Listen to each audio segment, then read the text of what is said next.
میرا نام ہے عاطف ایوب اور آپ دیکھ رہے ہیں شعور فردا۔ اقبال کے عالمی نظام اور امریکہ کے عالمی نظام کے مابین بعض المشرکین پایا جاتا ہے، اس لیے ان دونوں نظاموں کے درمیان تصادم کا رونما ہونا ناگزیر معلوم ہوتا ہے، جسے مغربی دنیا میں تہذیبی تصادم کا نام دیا جا رہا ہے، اور وہ 21ویں صدی میں فیصلہ کن مارکہ آرائی کی پیش بندی کر رہی ہے۔ امریکہ کا دانشور طبقہ بھی اس ممکنہ محاذ آرائی کا جواز فراہم کرنے کے لیے نظریہ سازی میں مصروف ہے۔ مثال کے طور پر ہارورڈ یونیورسٹی میں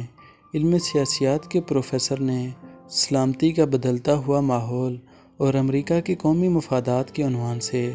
اپنے تحقیقی مقالہ میں یہ نظریہ پیش کیا ہے کہ اشتراکی نظام حکومت کی ناکامی کے بعد آئندہ عالمی سیاست میں قومی بقا کی جنگ زیادہ تر تہذیبی محاذوں پر ہی لڑی جائے گی، اس لیے ہمیں مغربی تہذیب کی حفاظت کی خاطر اپنے تہذیبی دشمنوں سے باخبر رہنا ہوگا۔ پروفیسر موصوف کے نزدیک مغربی تہذیب کو کنفیوشس اور اسلامی تہذیبوں کے اتحاد سے خطرہ لاحق ہو سکتا ہے، اس لیے ہمیں ہر ایسے امکان کا خاتمہ کر دینا چاہیے جس کی بدولت یہ تہذیبی اتحاد قائم ہو سکتا ہو۔ یاد رہے کہ یہ پروفیسر کا نظریہ 1993 میں پہلی بار منظر عام پر آیا، جبکہ اقبال نے تہذیبوں کے تصادم کا نظریہ آج سے تقریباً 94 سال پہلے ہی پیش کر دیا تھا۔ جیسا کہ وہ ایک مضمون میں لکھتے ہیں کہ ہاتھوں کی لڑائی کا زمانہ گزر چکا،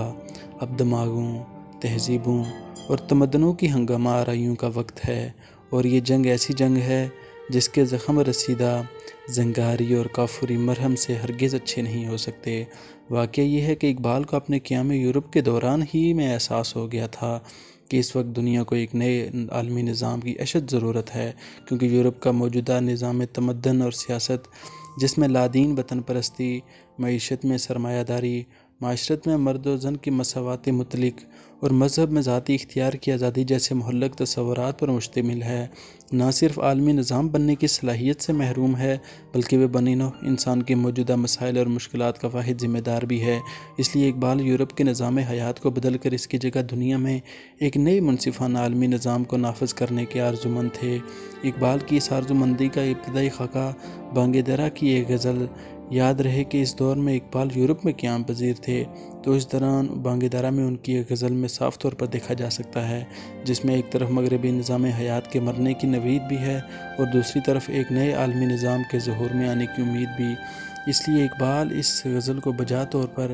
نئے عالمی نظام کا اعلامیہ قرار دیا جا سکتا ہے۔ اقبال نے اہل مغرب کو واشگاف انداز میں خبردار کرتے ہوئے فرمایا تھا، جس کا ایک شعر ہے: تمہاری تہذیب اپنے خنجر سے آپ ہی خودکشی کرے گی، جو شاخ نازک پہ آشیانہ بنے گا نہ پائیدار ہوگا۔ اقبال کو اپنی تعلیم مکمل کرنے کے بعد یورپ سے واپس آئے ہوئے ابھی 7 سال بھی نہ ہوئے تھے کہ مغربی تہذیب و تمدن کا خود اپنے ہاتھوں سے خودکشی کرنے کا عمل شروع ہو گیا تھا، یعنی 1914 میں یورپی اقوام کے مابین جنگ عظیم اول چھڑ گئی۔ اقبال کے نزدیک اس جنگ کی بنیادی وجوہات خود مغربی تہذیب کے خمیر میں دریافت کی جا سکتی ہیں، جن میں سے ایک وجہ حکومت اور مذہب کی جدائی کا تصور بھی ہے، جس کی بدولت مغربی نظام حیات روح اخلاق سے عاری ہو گیا اور اس کا رخ دہریانہ مادیت کی طرف پھر گیا۔ بہرحال اقبال اپنے عمیق تر تہذیبی شعور کی بدولت اس نتیجے پر پہنچ چکے تھے 20ویں صدی کے ابتدائی زمانے کا یورپ نہ صرف کسی نئے عالمی نظام کو جنم دینے کی صلاحیت سے محروم ہو چکا ہے، بلکہ خود اس کی اپنی اجتماعی قدروں کا داخلی انتشار بھی کھل کر سامنے آ گیا ہے، جس کی وجہ سے فرد اور معاشرہ دونوں کو شدید مایوسی کا سامنا ہے۔ اس لیے بقول اقبال اس وقت دنیا کو حیاتیاتی اعتبار سے زندہ ہونے کی ضرورت ہے، لیکن یورپ کا نظام حیات جو خود شکست خوردگی کا شکار ہے، دنیا کو دوبارہ زندہ کرنے کی صلاحیت سے قاصر ہے۔ اقبال نے یورپ کی پہلی عالمگیر جنگ کے نتائج پر تبصرہ کرتے ہوئے اپنی ایک تقریر میں فرمایا تھا: میں نے آج سے 25 برس بیشتر اس تہذیب کی خرابیاں دیکھی تھیں تو اس کے انجام کے متعلق پیشگوئیاں کی تھیں، اگرچہ میں خود بھی ان کا مطلب نہیں سمجھتا تھا۔ یہ 1907 کی بات ہے۔ اس سے 6 سال بعد یعنی 1914 میں میری یہ پیشگوئیاں حرف بحرف پوری ہو گئیں۔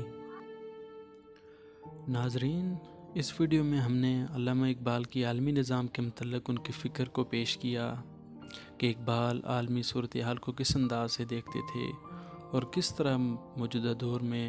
ایک نئے عالمی نظام کی نمود کی ضرورت کو ابھرتے ہوئے محسوس کرتے تھے۔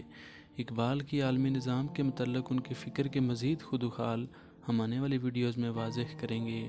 ہمارے ساتھ جڑے رہیے۔ ہماری ویڈیو پسند آئی ہو تو اسے لائک کیجئے، ہمارے چینل کو سبسکرائب کیجئے۔ ہم ایک بار پھر آپ کے ساتھ نئی ویڈیو کے ساتھ حاضر ہوں گے۔ تب تک کے لیے اللہ حافظ۔